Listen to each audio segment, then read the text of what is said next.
Broadcasting from Orchard Park, New York, and Boca Raton, Florida, it's the Freight 360 podcast. From freight broker sales tips to sports talk, this podcast is all about helping you grow as a freight broker. We're your hosts, Nate Cross and Benjamin Kowalski. Let's talk freight. Welcome back for another episode of the Freight 360 podcast. Please make sure to check out all of our other content at freight360.net. And while you're there, you can check out the Freight Broker Basics course if you'd like a full-length educational option for how to get your brokerage started and off the ground. Please share us with all of your other friends in the industry. Continue to send us your questions. Leave us reviews. 5-star reviews are obviously the best. If you got a 1-star review, save that for somebody else. But hit the subscribe button, all that good stuff. It helps us with all the algorithms and stuff out there to get in front of more people. So, Ben, how's your week going, man? Doing well. Had a nice swim this morning. Weather's super hot, but that's to be expected. Hey, congratulations to you on the third child and your firstborn daughter. Yeah, it's dad life now, or girl dad life now. So it's going to be awesome. It's been a busy couple of weeks. I'll be back full force working by the end of this week. So it's been kind of nice to get a little bit of a break, but yeah, man, you remember those days, the first couple of weeks, just getting adjusted? First 2.5 months, more like adjusting from at the very least what I remembered. Yep. Sleeping, just getting used to it. And with 2 other little ones, probably waking the littlest one up. There's probably a lot of having to shuffle and figure out your zone defense or offense, depending on which side of the coin you're on. It's funny. There's definitely a lot of like acclimating, like everything from like how your house is set up, how the kids interact, even like our dog. Like he's trying to figure out like what is this new thing in our house. But then he very quickly he just would sit in front of her. Like if she's sitting there like in a bouncer or something, he just kind of sits there like a little watchdog protecting her now. So we were talking about that the other day. Like both my dogs did that. Like they kind of slept underneath her crib and just hung around wherever she was. And it was just like the cutest thing ever. Nice. Well, good stuff, man. I don't really have much on sports. There was, I didn't see this too much. Maybe you did. There was a young golfer who passed away. Like came down with did you see that at all? I think it was like whatever golf tournament was last weekend. He ended up not playing because of like an illness on Thursday. And I think on Saturday or sometime over the weekend, he passed away. It's like 30 years old. Can't remember his name, but that was kind of shocking to hear that. Yeah, I didn't see it, but that's terrible. Yeah, but outside of that, not a whole lot. I know I've mentioned, there you go, Steven added it in. Grayson Murray is the golfer's name. So too young, man.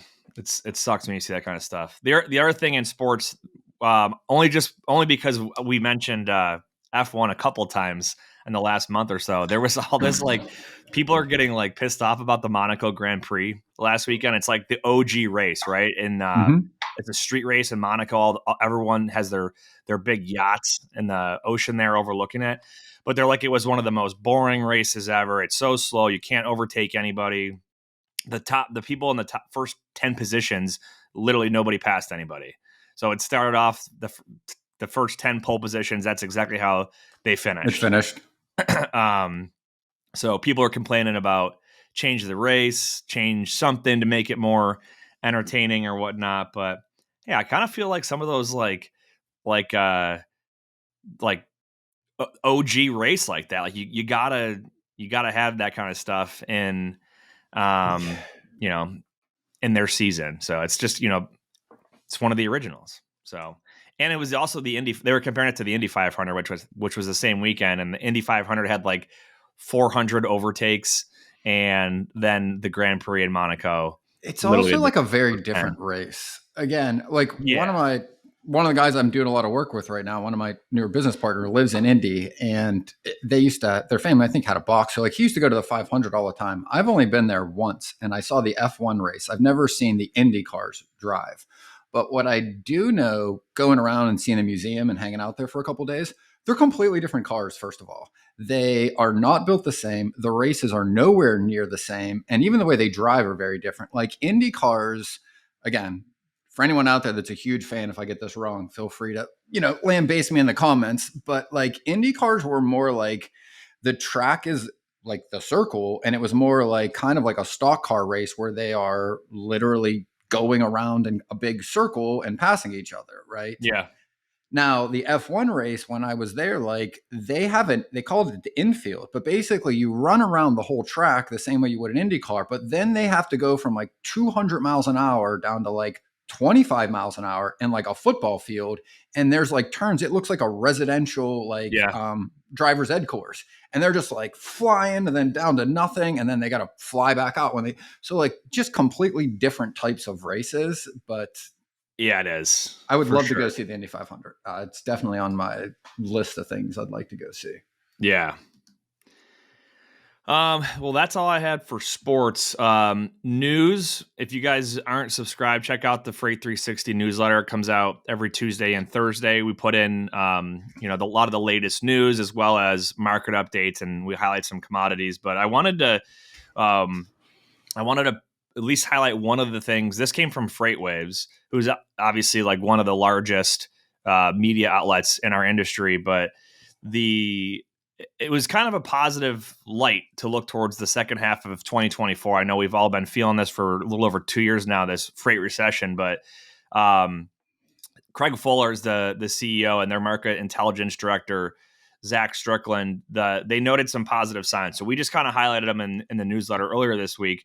But I'll just read them off here. So there was return to normalcy. Fuller and Strickland anticipated a more normal year for the freight industry, with market conditions improving as spring seasonality kicks in. We always tend to see this every year, right? When you hit like the Memorial Day into the summer, 4th of July, there's a lot more consumer activity typically. So they noted that. That next was... Well, the other thing about that, and I want to go a little bit on that point, right? Because again, this is just anecdotal things I've seen covering loads and talking to other brokers and agents, but it's not just that the spring changed the volume of freight in the market. The important piece is it was changing the prices significantly, and it was more volatile, meaning like I saw lanes that like maybe you could cover for 42, 43 in the morning that were 49 or 55 or $6,000 on a Friday afternoon. Like that's normally kind of the way produce season would swing historically, or even spring was like when volumes would pick up, like you see large swings up and down. And to me, that means the contract market is likely settling back in where it needs to be, which is somewhere below the spot. It's not across the national average, but definitely on some lanes, I can see the spot market is a little bit above or kind of where it should be.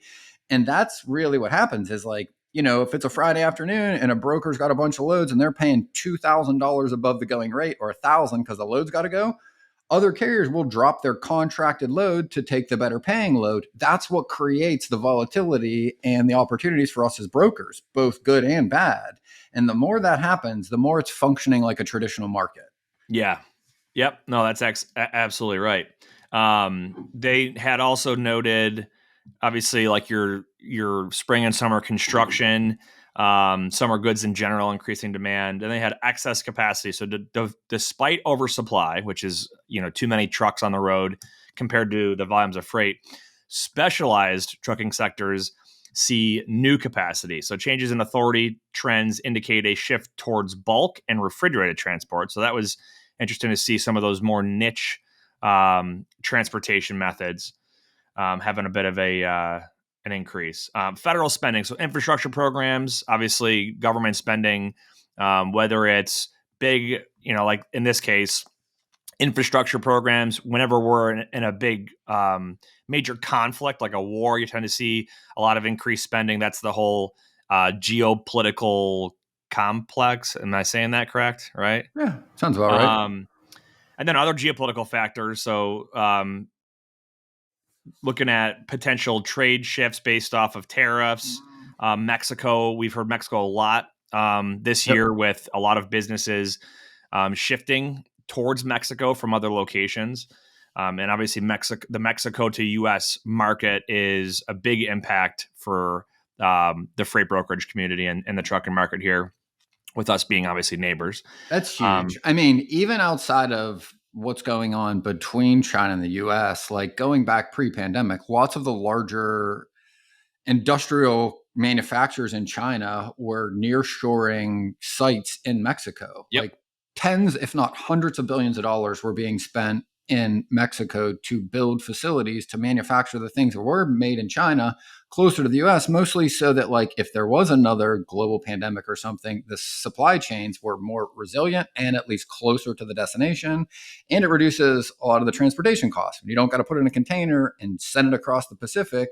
It's a lot cheaper to move it 500 miles inland from the US from Mexico than it is continent to continent across one of the largest oceans. So like there's a lot of reasons that's also speeding up. And I think that's not a bad thing. I think it's also a good thing for both Mexico and the US as relations go. The more business we do between the borders, I think the less you'll see crime because there's money to be spent for crime prevention by these large organizations. So yeah, hopefully some of these things make progress.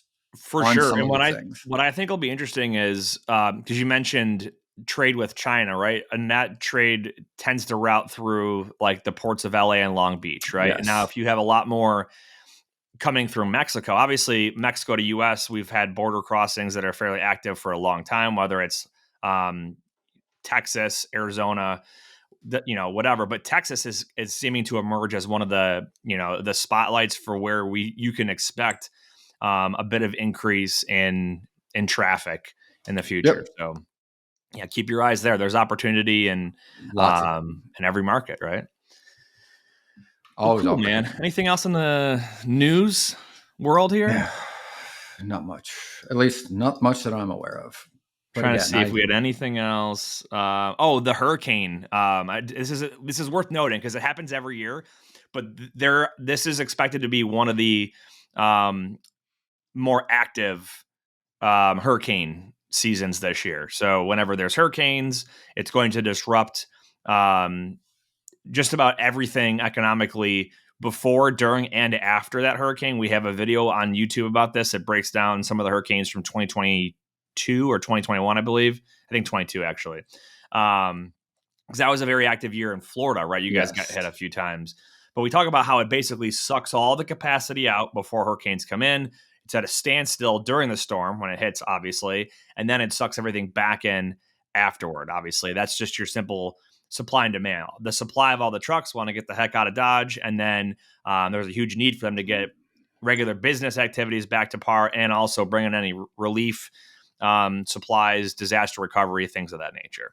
So two notes from Steven. These are both really relevant. One was we had talked, I guess, a few episodes ago that Freightways pointed out the volumes in Dallas. They've been climbing pretty significantly, but the market conditions, basically, there were enough trucks that you didn't see rates spike. So it didn't seem to the market like these changes were really happening because there were enough trucks to absorb the increase in supply of freight, right? And the other one he pointed out too, and I didn't read this, but yeah, it said Texas also got slammed with a tornado, and there was a mass casualty event at a truck stop due to a roof collapsing, which is horrible. But I definitely didn't see that either. Yeah, I've been hearing a lot about tornadoes the last couple of weeks. My sister's in Oklahoma right now with the Air Force, and they got like thrown into some like bunker shelter when a tornado came through there. So wild. All right, well, cool, man. Good stuff. Let's we got a good episode today. Good topic. Let's get into it, man. This was your idea to talk about this one, so I'll kind of let you take the reins. But I got a lot to add in here. So we talk a lot about lead generation. We talk a lot about prospecting. It's time to have a discussion about what happens next. Like what should you do? And also we could talk about mistakes that we've made or we've seen people make that you learn from of what not to do when you're trying to get those first loads covered for a new customer, right? Someone who's a prospect that you're just converting into a customer. So kick it off and we'll have a good discussion around and here's where it started, right? Like, and it's, again, one of my agents I work with. And again, I was taking him through the process, and very much like the show and what we talk about, like you got to spend a lot of time prospecting at first. In fact, that's like your only job, because without a load to cover, the rest doesn't matter. Like it is the chicken before the egg or the egg before the chicken, right? It always precedes the other, right?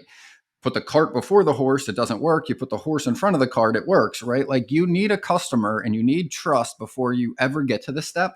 That's why we spend so much time talking about it. And it's also the place where like most people wash out or quit or just don't succeed and go do something else, right? For whatever the reason is, like it's the hardest thing to do. So we spend the most time talking about it because that's where we see people struggle the most. However, that is literally half the job. Like as a broker, there are two parts to our job: getting prospects, but also getting carriers. And here's the irony, right? As I was thinking this, and I wrote a video on this, is why it was kind of also top of mind and teaching it. But it's that like, what is a freight broker? We talk about like solving problems or building trust, right? Like building trust is just table stakes. If you can't do that, you don't get to the next step. So like you need to do that, just like getting a prospect to trust you, right?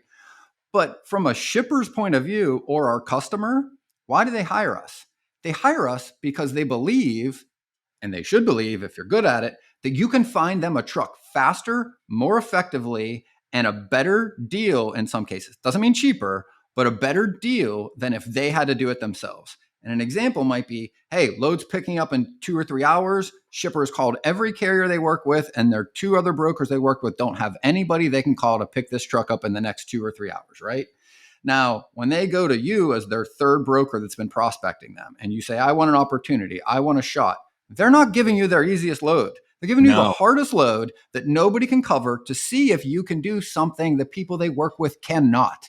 And that is very simply source, find, get a truck, negotiate it, and get it there when everybody else can't. I want to hop the in most here. difficult scenario. Yeah, right? I want to hop in really quick because you brought up a good point that I don't want to jump past. Right, I don't want to skip over this one. You mentioned they've already called their list of carriers that they trust and they do business with, right? Which is them proactively trying to find their own capacity. Now when they come to you, they want you to be able to help solve that problem for them. So when you do what we've referred to as post and pray, which you're just going to post lower on the load boards and pray someone calls you, that's not proactive at all. It's already been done by the other brokers. That load's been posted for 2 hours before they've even called you or sent an email, right? By their other brokers that have posted and called. Guess what? They've also called every posted truck. Meaning like their other brokers, again, saying they're putting in at least the minimal effort. They should have done those two things. So, and I saw an example of this this week with a new agent of ours who just brought one of his first customers on. And he, because you think, well, where do I go then to find trucks? Well, there's all different kinds of ways, and we could talk through some of this with sourcing, but he just literally went to everybody else in a distribution list for the company and said, hey, here's the lane I'm looking to cover. Does anybody have a go-to carrier, right? Tired of struggling to find accurate rates and the right carriers for your freight? With DAT1, you can access more than 500 million posted loads and trucks every year. That's 3 times more capacity than any other load board. Plus, their integrated freight management system makes it easy to cover loads 24/7. They have the most trusted network of carriers, brokers, and shippers in the country. You'll get real-time rates on every lane so you know exactly how much a shipment will cost before you commit to it. Plus, you get instant access to top bids from qualified carriers around the country. Get 10% off your first year of DAT1 when you visit the link in the show notes. In freight, time is money, and efficiency is key. That's where Levity comes in. Imagine automating your email operations to do more with less effort. Levity connects directly to your inboxes, extracting vital information from emails and attachments in real time. It seamlessly integrates with your TMS, empowering you to quote faster, build loads more efficiently, and book more freight in less time. Whether it's incoming emails from shippers or carriers, Levity's got you covered. It understands any language, any format, and even interprets non-standard formatting. Visit levity.ai today to sign up and get started. And I get it. Not everyone comes from a company like that, but a lot of you do. A lot of the listeners here work at a company where there might be 100 brokers, thousands of brokers, or at least a dozen or maybe 5 or 10 brokers, right? And especially if you're new and you don't have relationships built up yet or much knowledge about where to find some of these go-to carriers, somebody else in your company might, right? And if you don't ask, you're never going to get any kind of feedback or any kind of answer. So, but back to my example, the guy is like, hey, this one's going from West Virginia to New York. It's a dry van. And right away, someone came back and said, hey, here's the 3 carriers that I go to. whenever I've got a load outbound from that general area going back to New York. It's a backhaul lane for this carrier. And that's obviously a great example. It doesn't always happen that way, but there's other sources out there for where you can find this information and this data, right? I mean, obviously, if you're in a TMS that has historical data in it, that's a great tool as well. You don't have to email or call anybody. You can just search in your system, hey, which carriers have we used in the past 12 months that have ran from, in that case, West Virginia to New York, right? It gives you a starting point. A carrier might have done one lane. A carrier might have done it 30 times, right? But either way, you've got to find that data and then put some analysis to it and figure it out. But that gives you a starting point for carriers to reach out to. And hey, you might be saying, well, Nate, Ben, I'm by myself. I don't have any of this other data.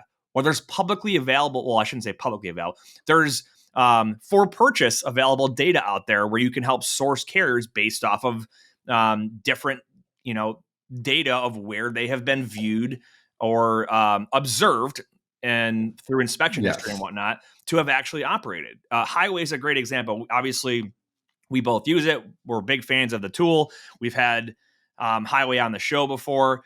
But you can literally go through and say, hey, this carrier, based off of either a survey they took or where they're located or where they've been inspected, we have reason to believe with a high propensity that they likely operate in this state. That gives you somewhere to start, even if you don't have your own history with them, right? So another one that I've used with agents in the past is DAT's directory, right? If I'm looking to find a solution for a customer a month down the road, and I know that it's going from, I'll just say Atlanta to Chicago, right? Just a very generic lane.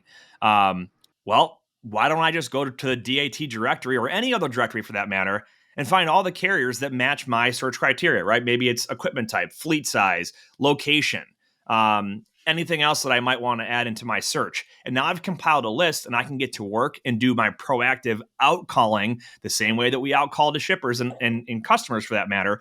We want to build relationships with motor carriers because remember, we all need each other, right? Carriers, a lot of times they're relying just on load boards too. If they can form a good relationship with a broker and we can build a good relationship with them, it's a win-win, right? But it takes those that level of communication, that level of forward thinking and proactiveness that's going to set you apart from someone that just posts some praise. Because what happens, Ben, if you go to a customer and you finally get an opportunity with a load and you do nothing besides post and pray, and your first impression to them is, well, he promised me the world and delivered nothing. Exactly. And that's what I would say happens 99 out of 100 times with somebody new when they're first starting in the industry is they have the expectation that once they have the load details, a carrier will just call them and they will get a rate that also fits with the shipper's budget in the situation that probably doesn't make sense. Meaning, yeah, that carrier might have taken it if you gave them 2 weeks notice and it worked for them at a rate that is the average rate for that lane. However, if you need that truck to pick it up in an hour and a half or 2 hours, you're going to pay more and your shipper is going to look at you like, well, hey, that's your job. You find them and you make it work. And if you can't, again, that's just they're throwing a strike at you in a baseball analogy and you didn't even basically swing because it doesn't mean anything. If you can't get them what they need, the perception is that, to your point, you overpromised and underdelivered, right? So we're going to talk through that process, how to set expectations, how to have that conversation, and what you need to do and what's most important to how to execute this. Yeah, I'm a big fan of as much transparency as possible. I think there's obviously a fine line, but explain exactly to your customer what it is that you're going to be up against, which in turn they're up against with you, right? Yes. And what you're going to do to try to bring them the best possible solutions. Because remember, our job is to bring options, right? Well, correct. I shouldn't say it's our job, but that's what you should be doing is bringing options to your customer. And a great way to present something is, because we talk about, they're not going to give you the easiest one to cover. They're going to give you a tough one, and they're going to want it at below market rate. So you can come back to them, and we'll kind of go backwards on this, but you can come back to them after you've done all of your work and say, hey, here's a couple of options, 2 or 3 options that I've got for you, right? And they're probably going to be all over the place on price. One might be, I'll above market rate, one might be around market rate, and one might be a hypothetical. Hey, if I can have a few more days to work on this, here's what I'm going to try. I can try to get you below that market rate. And then you can give them those options, and it's up to them to make that decision and take ownership in what they've decided to do, which then tells you what's really important to them, right? But I'm all about that transparency of looking at the market, looking at the macro level, and then also what's going on currently this week, specifically in that area, and let them know, hey, we'll pick, let's say it's, we'll use Florida, right? Let's say it's Florida and it's in the height of produce season, right? And it's a reefer. Well, hey, obviously you guys know that this is a tough market right now. There's a lot of competition and a lot of demand to get reefer trucks into this area because of X, Y, and Z is shipping out of there for the next 6 to 8 weeks. So my goal would be to try and find you a backhaul carrier that's trying to get out of Florida back to somewhere else. They already know that rates are paying X, Y, and Z. If I can find some other way to entice them, why this load's a good fit for them, I can try to get you below that market rate. But the reality is we're dealing with all of these factors right now, competing against everybody else, right?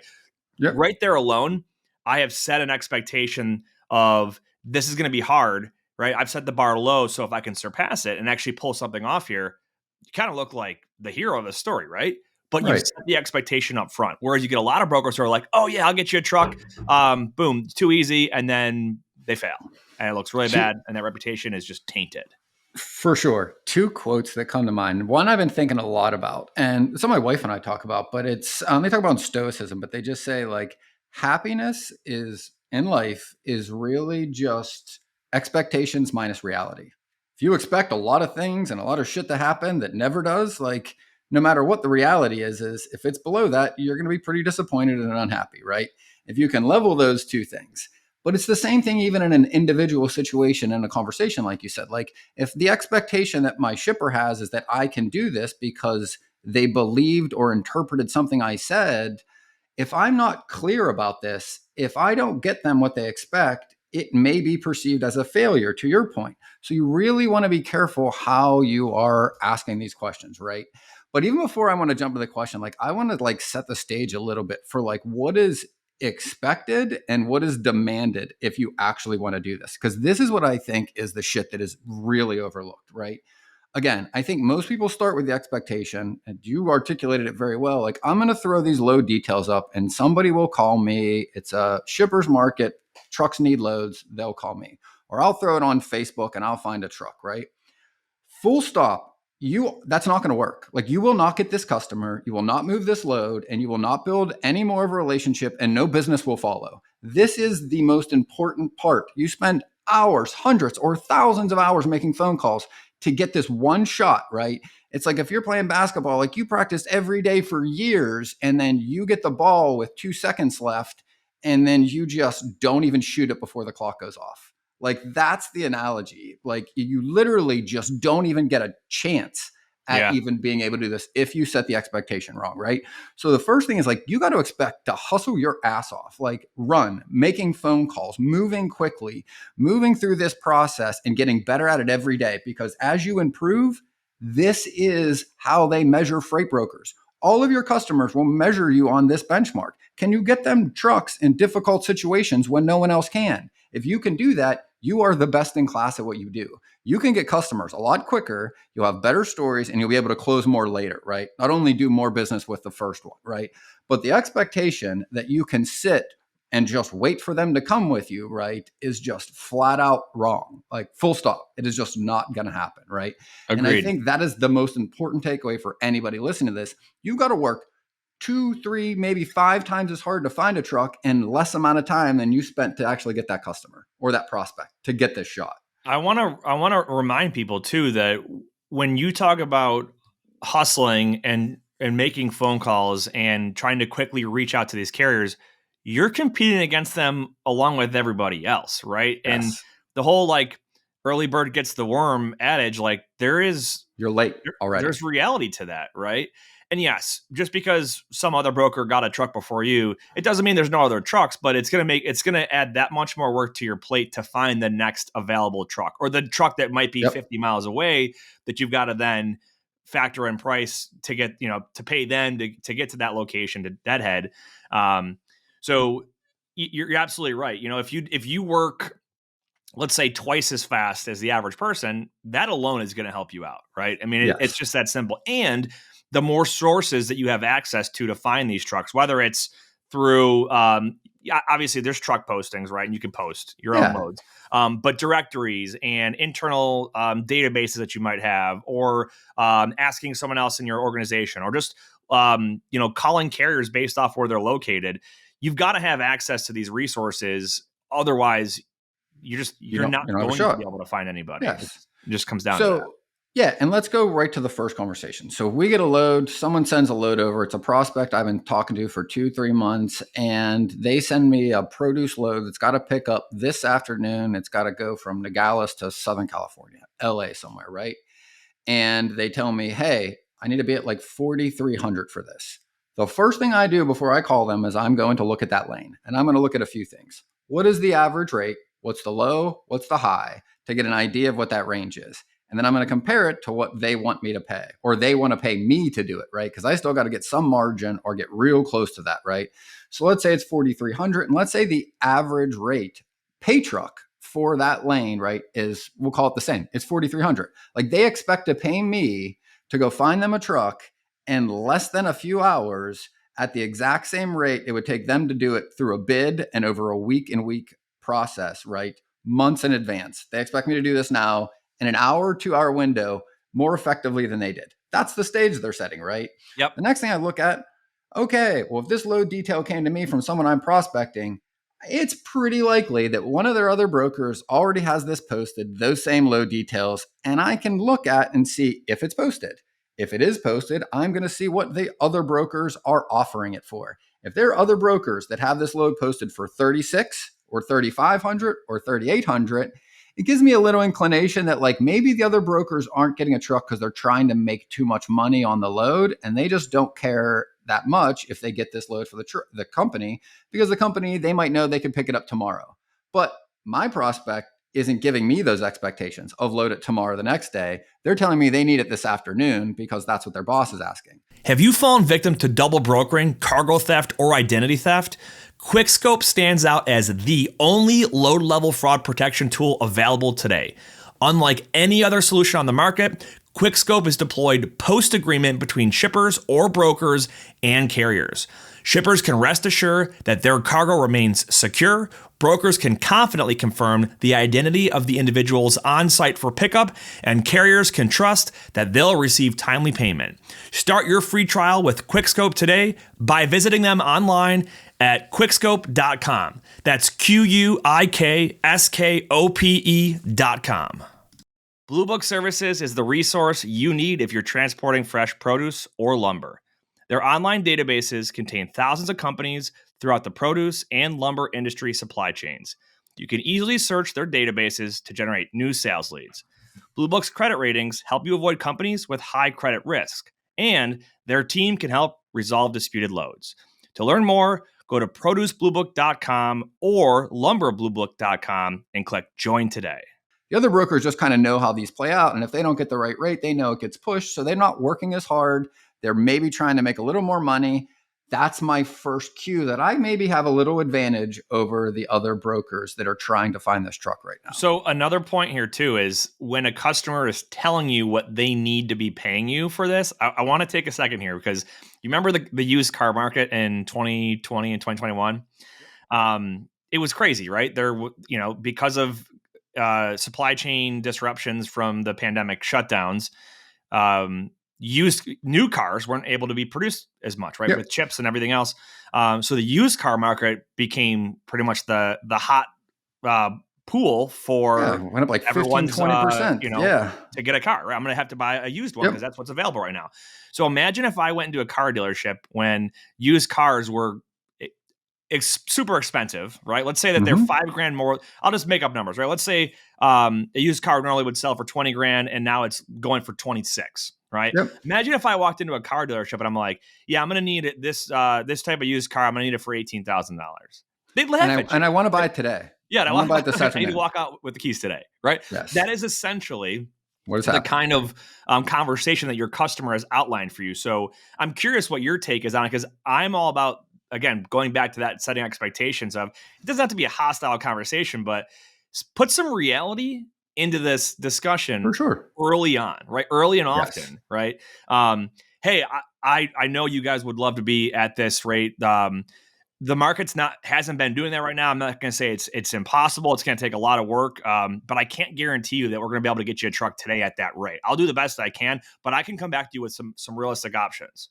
Right. So here's how I have a little bit of a different take, but it's real. It starts with that foundation, and here's how I do it. Right. So I'm going to call them after I get some of the information and I get as much as I can quickly. Then I'm going to call them and be like, hey, just got your load details. Wanted to run through, make sure I have everything correct, and I get to work on this. And they're going to be like, yeah, this is the situation. And I'll tell you the one that was last Friday. They said, look, we need to pick this up by the end of the day. We don't want it to sit over the holiday weekend. It's got to go. Okay, now to your point, I know what they want to pay is unrealistic, right? It's also a Friday afternoon before a 3-day weekend. Like, the likelihood that anybody's going to pay that average rate going into there is slim to none, right? Yeah. So what I'm going to ask, right, is like, hey, out of curiosity, now these are what you would call like a challenge or a consequence question. And I'm going to ask like, hey, Cindy, real quick, I know your target's about 43. Do you got any room? And before I even stop for them to answer, I throw another question. I'm like, hey, the reason I ask if you had any more room is if when I'm going out to my network and I start talking to carriers, if I've got somebody that can make your pickup time, meaning they're empty now, they're close enough to be there by the end of today, like, do you have any flexibility? Because I can just tell them no until I get the perfect option, which, to be honest, I might not have or find the perfect option with this amount of time. But if I got somebody that's close, do you want me to bring that option to you so that you can see if you want to let him go or give him the green light? Because now I'm taking the decision-making authority, right, of that price and putting it right back on the decision maker who has the consequences. And they will usually say, hey, look, I do need to be at 43. My boss is going to have my butt if I don't keep this at target. But you know what? If you got anything close, let me know. Boom. That's the window I needed. I say they just open up a window for you right there. And there's psychology behind the way that these questions are asked. And this is not a psychology lesson, but the reality is if you can get someone to, like, metaphorically, like, crack that window open a little bit or open that door just a little bit for you, they're giving you access to information that you otherwise wouldn't have had you not asked that question that way. Yep. So it's important to note that. For sure, because now that I have that, now I know at the very least that it's worth me going to hustle, right? And it probably would have been worth it anyway, because I want to prove to them, and I'll talk about in a minute, the other things you can say, even if you don't get it. But let's go with the fact that, like, okay, like, other brokers are trying to pay a little bit less than I would be willing to pay. Maybe I'll even go to break even on this because it's like the first load, they're really in a tough situation. And if I can get it at 42 or 43, hell, even at 44, I might lose $100, but I might be willing to because I have a lot of belief that this customer could be valuable to me. They'd move a lot of freight every day. They change a lot in regards to their orders, and they've got a high need for a broker once they trust them. So when you take all those things together, I'm like, okay, like, it's probably worth me running and hustling. That's my first benchmark, right? So now, to your point, I'm still going to do the things that everyone does. Like, I'm still going to post the load up, but I'm not going to post it with a rate because now it's more likely for me to field lots of calls. I want the guy that wants $6,000, $7,000 for that truck, but also the guys that maybe only want 4 or 5.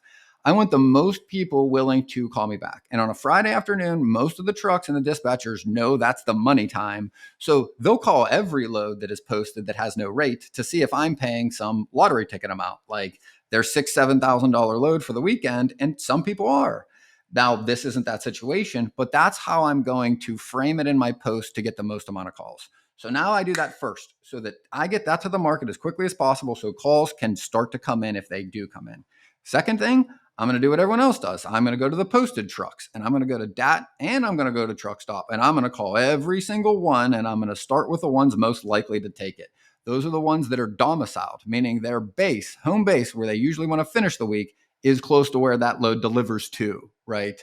Or maybe vice versa, depending on the situation.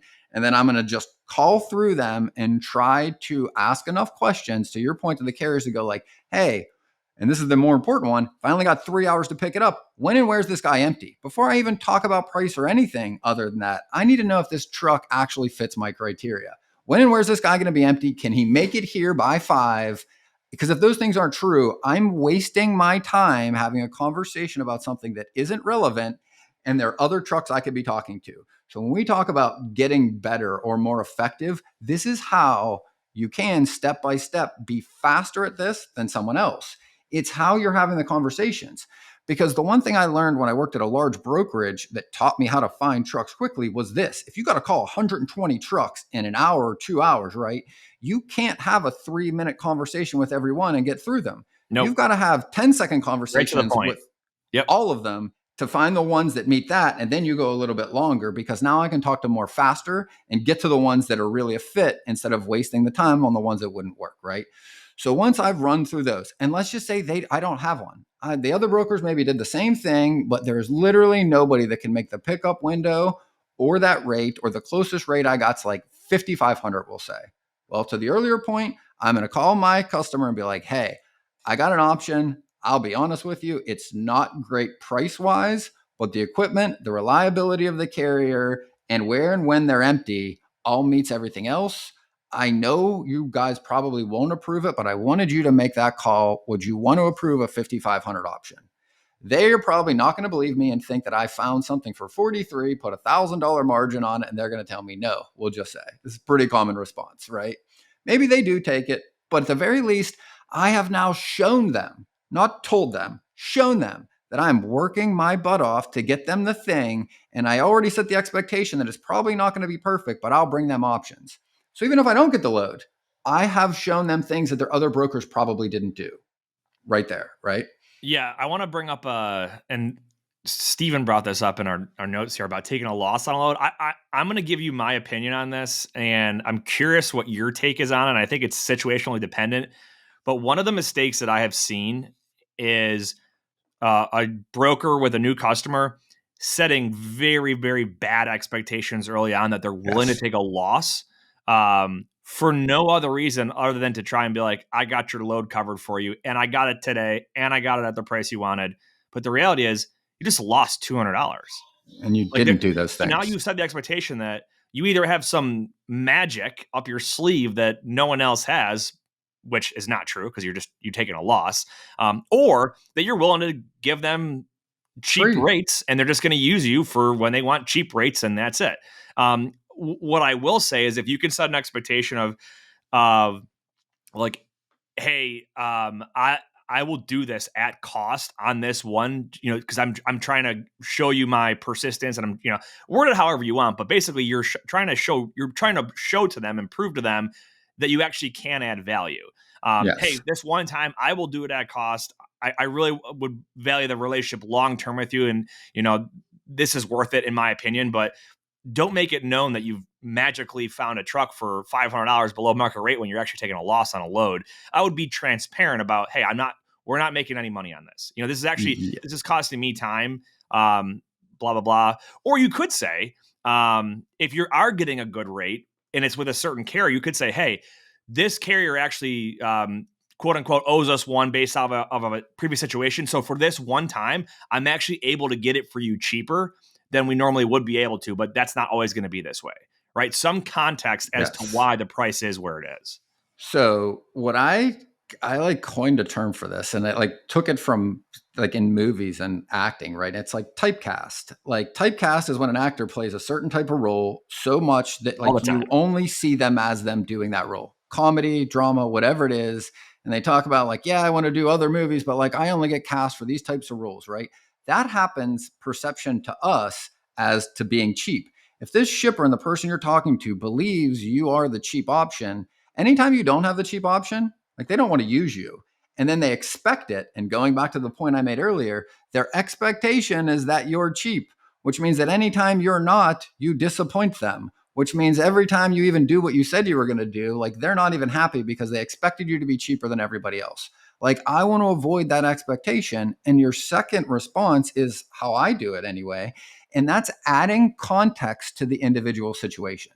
The first thing is also true, meaning if I found that truck for $4,400 And everything they told me was true, meaning it needed to pick up today. Otherwise, something really bad was going to happen. Like the commodity would be, wilted or damaged over the weekend or not stored, or their customers upset because it doesn't get there when they needed it, right? If all those things were true and I got a truck for 44, 45, that shipper 99% of the time will pay an extra $300 to make sure all those bad things don't happen.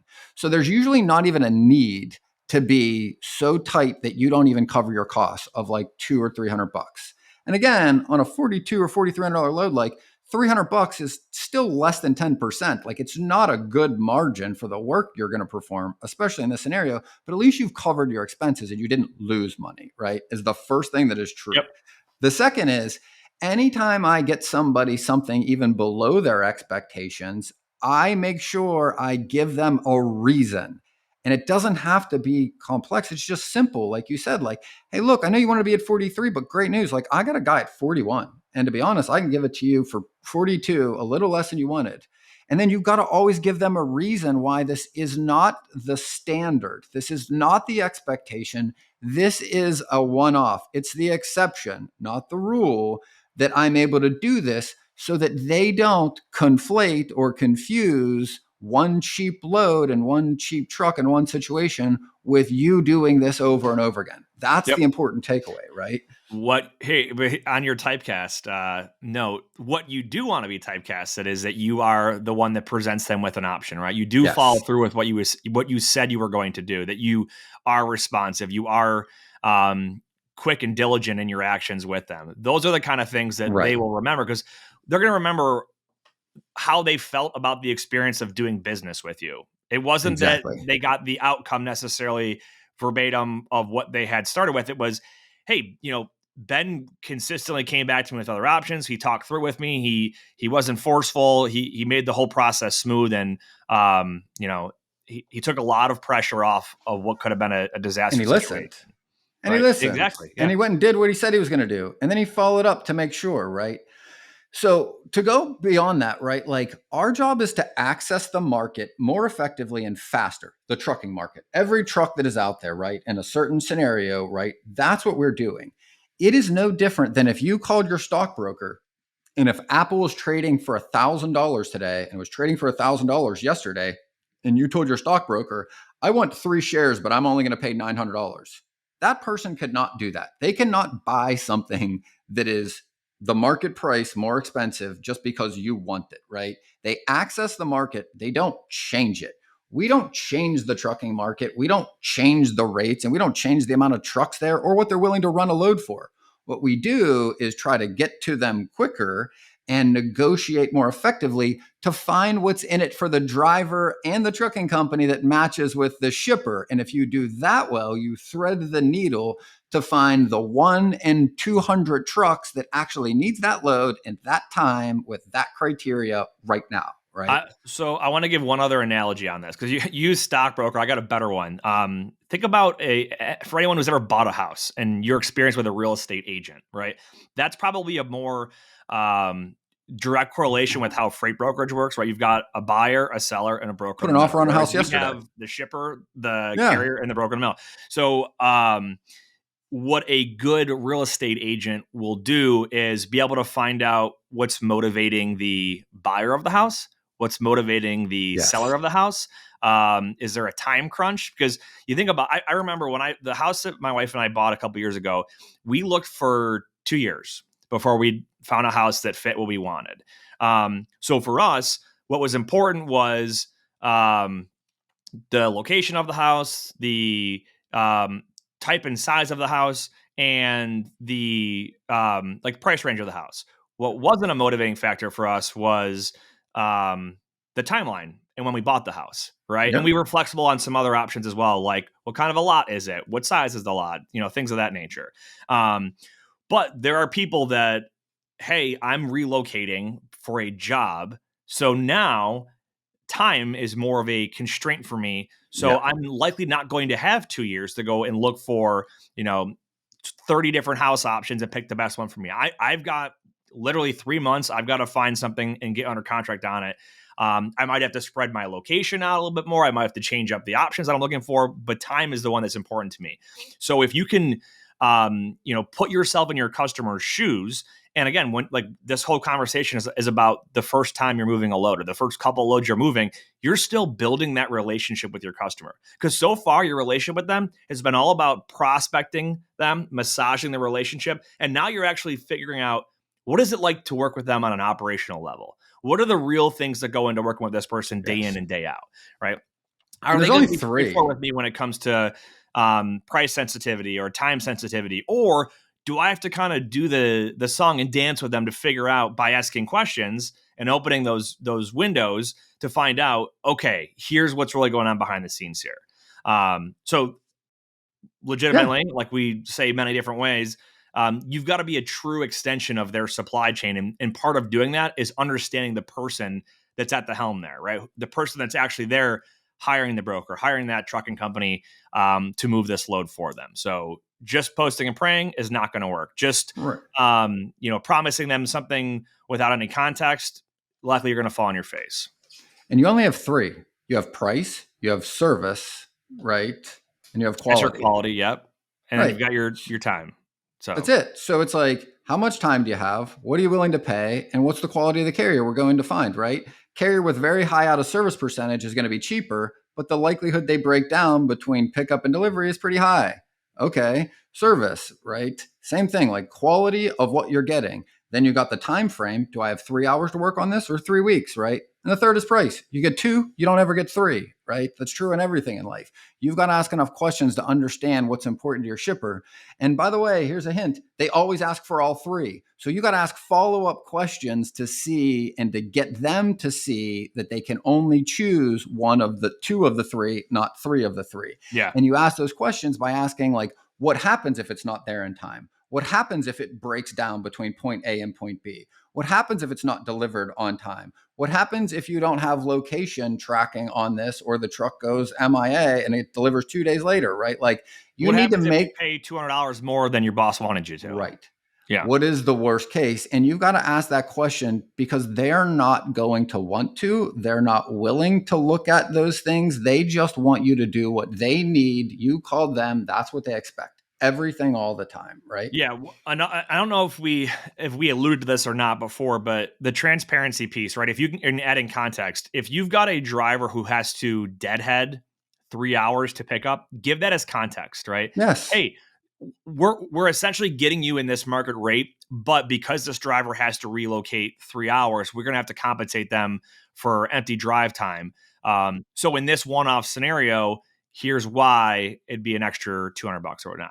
Exactly. I did want to also take a chance. I know we're getting towards the end here, but some of the like operational questions to verify about a specific shipper or a specific shipment, that if you miss these, and this is another, like, I wanted to give some mistakes that either I've been through or witnessed within folks that I've worked with, is they fail to ask questions that result in, like, oh crap down the road. Like things like, how do they deal with appointment setting? How do they deal with detention pay? How do they deal with a layover? Is there driver assist required? How do they deal, all these little procedural things that go into a certain load. And that's why I always recommend, especially when you're new, have some sort of like a dispatching checklist or something that you run through so you can't miss one of these questions or one of these crucial steps. We've got a dispatch checklist right on our website. You can all download for free, and feel free and customize it to your company or to your specific brokerage or customer. But I mean, there's a lot of stuff in there: equipment type, the weight, any special requirements on tarps or straps or pipe stakes, or does the driver need to have any kind of PPE on site? Are there any potential fines or rate reductions for X, Y, and Z? Do they offer any additional accessorial pay items to the driver in the event of X, Y, and Z? Right, talking through all those questions will help make sure that there's no breakdown in communication, which could then lead to a bad reputation. But when you're thorough and you ask questions, and you can ask them fairly quickly and run through them, but that just goes to reinforce that you're detail oriented, that you're treating their freight the same way if it was your shipment yourself, because you want to be extremely delicate with it and know that you're not just some fly-by-night broker who's just trying to make a quick buck. Yep. So I want to at least make a note of that. And it's super important, right? Because if you don't have the right information, it's pretty likely that you're not going to maybe get them what they need. And you end up sending them the wrong equipment, which is just as bad as not getting them a truck at all. Yeah. And I'm going to pick up too, right? And we're not going to cover all the tools you can use to do this. Like, look at one of our other episodes that we've done on like sourcing carriers, where we talk about the tools, which ones provide which. But again, like, the thing that's going to happen after this. So let's say I go and let's say I've brought this option back to the shipper and I said, look, I know it's not great, probably won't work for you, but I at least want to let you know what I've got so far. This is the only option that can get this load picked up and delivered under what you've asked. It's not what you wanted to pay. It's the only guy I got, and he's a good carrier. You tell me. I make them make that decision. I take them to the fork in the road and I make them decide. Am I going to cut this guy or am I willing to go? And you mentioned this earlier. That is going to tell me a whole lot about whether or not they were telling the truth, right? It's like calling someone's bluff in poker. If they go, yep, we'll take it. Well, now I know how truthful they were about needing to pay $4,300 under these scenarios. Doesn't mean they're always going to pay $1,000 more, but I know when it really matters, they've got the authority and the ability to prove it. If they've got to prove it by someone else, I know that's the decision maker. There's a lot I learned, even if they say no, and how they say no or how they say yes, that tells me a lot about that person and how they are playing the game, if you say, right? Yep. So let's say they say no, right? Okay. Now I go back and I'm going through all my tools and I'm calling, I'm fielding calls. I'm trying to find this carrier that really works, that meets this, right? And then I'm going to go back and let's say I don't. And I call them back and I go, hey, I know it's about 5 o'clock. You guys are closing. I want to let you know, like, I'm still working on this. Do you want me to work on an option for Tuesday when you guys open back up? And she says, no, you know what? Like, one of our carriers came through last minute, or one of my brokers, like, I'm good. Don't worry about it for Tuesday. So I go, hey, no worries. And she thanks me for my time. I do not hang up. The other question I always ask, right, is I go, hey, no worries. So again, so you guys are good. You don't need me to work on this for Tuesday, even as a second option in case that guy doesn't show up. And they might say, no, right? Okay. Now in my head, I'm thinking, this person didn't tell me it was covered, had me continue working on it, which means either they were too busy, didn't care enough to tell me, or the third, meaning like they didn't really get this covered. And I had this happen last week, and the shipper said, no, we got it covered. And if they say they got it covered, I always ask this question. Hey, if you don't mind me asking, what did you guys end up at on this? What did you end up paying? And this person said $4,300. Now it's a Friday before a 3-day weekend. Like 99 out of 100, like that's not true. Said they didn't need us to work on it on Tuesday. So guess the first call when we called them on Tuesday was, hey, how was your weekend? How are things shaping up this week? Start the conversation, right? Once we've started the conversation, my first question, once we've gotten to that rhythm is, hey, how did that load turn out from Friday? Did it deliver on time? You guys have any issues over the weekend? I know probably people weren't in the office. Did everything go all right? I can tell a whole lot by whether or not they pause or just answer, whether or not they're telling me the truth, right? And second of all, even if I don't learn that much, and I almost always do just in how they respond, whether or not that was truthful or not, right? Like you learn a lot about them, but even beyond that, I then also showed them what my service is like as a broker, meaning like I am following up on loads that I didn't even run. This is how much I care about your situation and the time and effort I put into it last week. I genuinely cared if this worked out well for you and whether or not you got out of the jam you were in that you were so stressed about Friday. I'm sure you were worried about over the weekend. Did everything go all right? And I do care. Like it's not just pretending to care. Like I do. That is what helps me build a rapport and bond because like I genuinely am concerned. They feel that. They are going to tell me things about that. So even though I didn't get them the truck and I didn't save the day, I showed them how much I was going to hustle last week. I brought them options even if they weren't great. I followed up even though I didn't have the truck. And the next week I did the same thing, right? I don't need to tell them, hey, this is the kind of service you can expect from working with Benjamin. Like that's all implied. They know that, right? Like I was able to build a reputation for myself, even when I didn't succeed, that helps differentiate me from everyone I'm competing with, right? And then I'm just doing that over and over again, right? Like you don't need to move every load to have more communication. You don't need to move and win in every situation to build more trust. You can keep doing this week in and week out with every one of their problem loads. And guess what becomes more likely? The next time they need help, they're not going to wait 2 hours. They're going to ask me for help when they ask the other two. So now I've took my disadvantage of starting 2 hours later, and now I start at the same starting line as everybody else. So I didn't move a load yet. I didn't make any money, but I sure as shit made progress in rapport, relationship, trust, and actual situations for the next time this comes up. I've got more time. And if I keep doing this, sometimes they'll give it to me before the other brokers to see how I do. Now I've got a head start, right?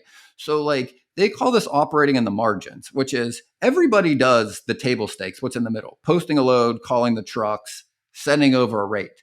These things we talked about in this episode are what they call the margins. These are the 3 or 4% that most people don't do, don't care enough about, and certainly don't do consistently. Or they just don't know to do them. Or they don't know, right? And if you do these things week in and week out, even if it takes you 3 weeks to get that load covered that they need help with, even if it takes 6 weeks, you are building all of those things and making progress towards a real relationship with this customer where there's trust and more opportunities to try to go and get them what they need will follow, right? This is the piece that I think so many folks either aren't aware of, to your point, or forget or aren't doing consistently if they've been taught it, because this is how you take all of those thousands of hours that you put into developing prospects into actual customers and relationships. This is where your time to shine. You've been practicing while the A team is on the field all day long so the coach can see you. When he calls you into the game, you better do everything and then some so that you get a shot next time. Because if you just do the average that everyone else is, you can be certain that it's not very likely you're getting called off the bench the next time they need help. Yep, exactly. Great discussion, man. A lot of good takeaway points in today's episode. Well, cool. Any final thoughts? Nothing outside of the standard. Whether you believe you can or believe you can't, you're right.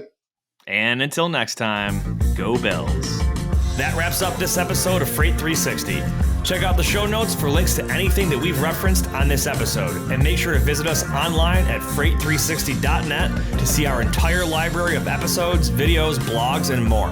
And make sure to check us out on Facebook and subscribe to our YouTube channel for daily and weekly tips and content. If you'd like your question answered on the show, fill out the Contact Us form on our site, and we'll see you next week.